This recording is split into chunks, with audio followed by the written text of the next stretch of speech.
Hi guys, good morning! Samahan niyo kami for today. May appointment si Max. Meron siyang first dentist appointment. Dumadami na kasi yung ngipin ni Max, so kailangan na namin ipa-check kung may mga, just in case may cavities na nagbe-build up doon. At saka dito, nagre-ready na si Mami bago gisingin si Max. Dito nga ako'y naawa kasi tulog na tulog pa siya. Max, wake up, baby. You got an appointment.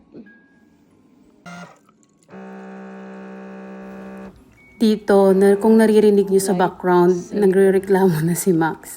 Kasi nga ginising ko siya. I know, Usually kasi, pag tanghali, natutulog siya around 11.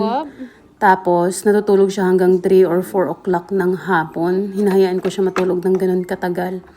Pero dito, dahil sa may appointment kami, kailangan ko siyang gisingin. So dito, pinipilit ko siyang bumangon kasi ayaw pa niyang bumangon. Kawawang bata. You don't want to get up yet? You have an appointment, baby. I'm sorry.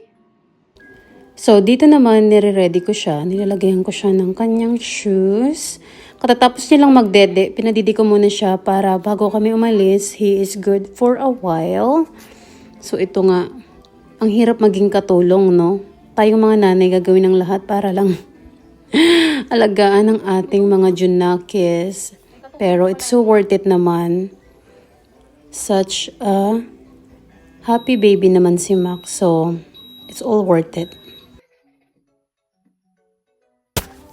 Dito nakakatuwa lang kasi alam ni Max pag kami ay aalis. Kasi pag binubuksan ko na yung car, alam niya na ilalagay siya doon. So, nag-aantay talaga siya na buhatin ko siya para ilagay ko siya doon.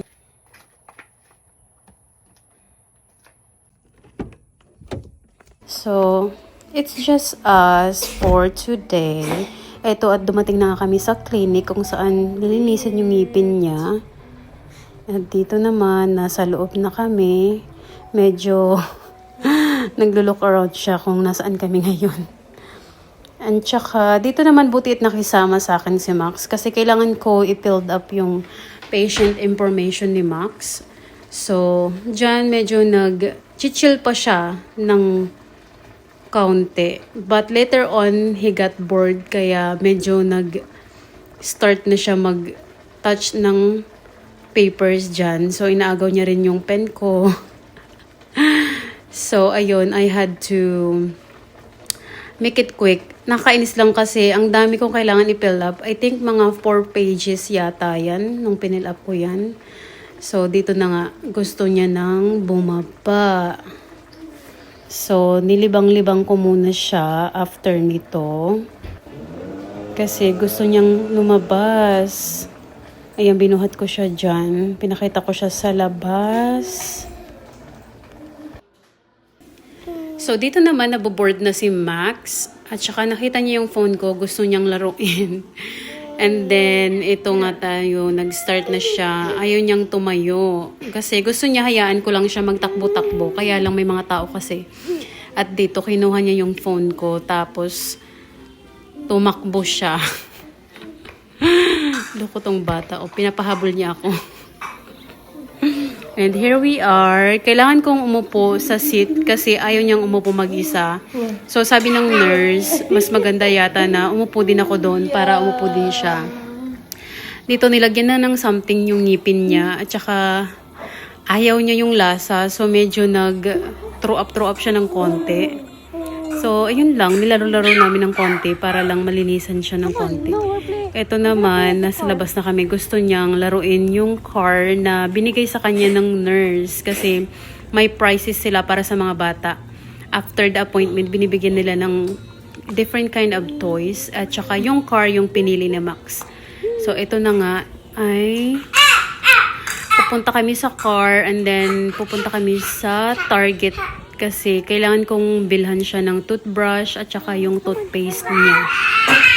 And then, imi-meet up din namin si daddy niya doon kasi si daddy niya ay out pa lang sa work. So, sabi niya, mag-meet na lang tayo doon sa Target. So, ayun. Dito naman, Binigyan ko siya ng iPad niya. Niready ko yung iPad niya, tsaka binigyan ko rin siya ng snacks dito bago kami umalis para quiet siya the whole time na nagdadrive ako. Actually, malapit lang naman yung target na pupuntahan namin. I think like 3 minutes away from that clinic. So, hindi ako masyado nag-worry dyan. So, sinettle ko lang siya bago kami umalis. Long day? Dito naman ay minute na nga namin si daddy niya sa labas ng target. So, hinayaan ko siya magtakbo-takbo dyan kasi nandyan naman yung daddy niya para habol-habulin siya. Para nga siyang nakalabas sa halwa. Enjoy na enjoy siya sa parking lot. Pero ayun nga, yung daddy niya naman is ready naman para kunin siya anytime pag may car. Dito nga inaas ko si daddy niya kung gusto niya ilagay si Max sa car seat. Kasi ang kulit ng batang to, ito naman ay naggustong mag-high ng aking pimples sa inyo. Napakalaki, diba? Ito naman ay enjoy naman siya sa daddy niya. Kasi yung daddy niya palagi siya nilalaro. Hindi ko lang kasi siya kayang buhatin ng ganyan. Oh my God, napakabigat ni Max. Kasi halos halfway na siya ng size ko.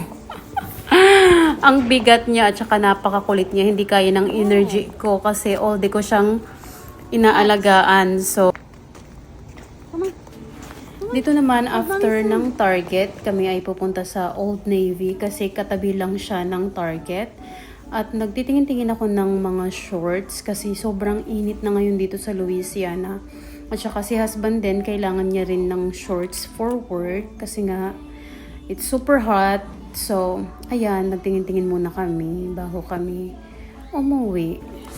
Ang cute-cute lang talaga ng mga outfitan na ganito. Kaya lang parang hindi carry ng aking kilikili. Nahiya ako. Tsaka yung braso ko ang laki-laki. So, pass muna ako sa mga ganitong outfitan. Saka na pag ako'y mapayat na talaga ng bongga.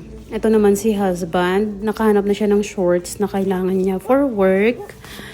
At tsaka nagtingin-tingin lang kami ng konti. And then ayan, nililibang ko si Max. And then, we are ready for checking out. At saka, dito naman, nilalaro-laro ni hubby si Max. Kasi nga, takbo siya ng takbo at ayoko siyang habulin. So, sabi ko sa kanya, kargahin niya si Max. Ayun, kinarga naman niya. So, enjoy naman tong batang to. Napaka-hyper, my gosh. Ubus lang talaga yung energy ko all day kay Max. Lalo na pag nasa labas kami, oh my God, kasi napaka-hyper ng batang to. Kaya as much as possible, ayoko talagang lumalabas nang wala yung daddy niya. Kasi ang daddy niya talaga ay energetic din. So nagmamatch sila. So, tapos lang namin sa store. Ngayon naman ay uuwi na kami. Pero bago kami umuwi, mag-stop by muna ako sa Chick-fil-A for dinner, food. Kasi hindi nga ako nagluto dahil na-busy nga ako today. So, mag-take out na lang ako ng food. At saka, iwiwit na lang namin si daddy sa bahay kasi mag-stop by muna siya sa daddy niya rin. So, dito naman nakauwi na kami sa bahay. At sis Max, gusto niya ng snacks. Ang good thing lang about kay Max is, pag may gusto siya, ibibigay niya, ilalagay niya yun sa kamay mo, tapos gusto niyang pabuksan yung snacks niya. So, parang yun ang way of communication niya, kasi nga, hindi pa siya nagsasalita. Puro mama, dada, yung mga bigkasin niya, yun pa lang, sa stage pa lang siya na ganun. So, ito, binuksan ko nga yan sa kanya. Anyway, guys, thank you guys for watching. Bye!